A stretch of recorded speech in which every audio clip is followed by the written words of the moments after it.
අයිබෝන් හැම දෙනාටම මේ තියෙන්නේ බ්‍රවුන්ස් එකෙන් ගෙන්නපු BAW E7 කා එක.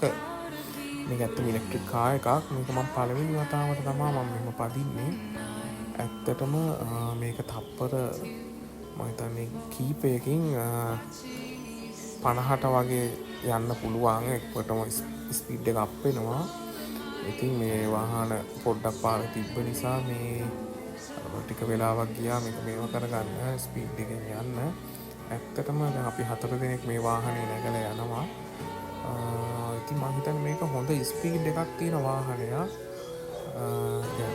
සාමාන්‍යයෙන් පෙට්‍රල් ඩීසල් වල වාහන වලට මේක බජට් රේන්ජ් එක කියන නිසා මට හිතෙනවා මේක මේ ගෙවන මුදලට හොඳ ස්පීඩ් එකක් සහ වේට් එකකුත් දාගෙන යන්න පුළුවන්. ඇත්තටම මම එක්ස්පීරියන්ස් එක ගත්තේ පොළොන්නරුවේදී. ඉතින් මම මේක හිතුවා ඔයාලත් එක්ක ෂෙයා කරගන්න.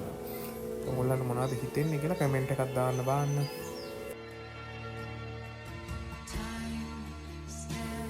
ඒ වගේම බ්‍රවුන්ස් ආයතනයේ කියන විදිහට මේක charge කරලා කිලෝමීටර් 220ක වගේ දුරක් යන්න පුළුවන්කමකුත් තියෙනවා. ඒ වගේම තමයි මේකේ ඇත්තටම මම රැට යනකොට දැක්කේ මේකේ ඇතුලේ ලස්සන ඩිසයින්ස් ඉන්ටීරියර් ඩිසයින් එකක් LED ලයිට්ස් ඇත්තටම මේක ඇතුළත් හරිම ලස්සනයි.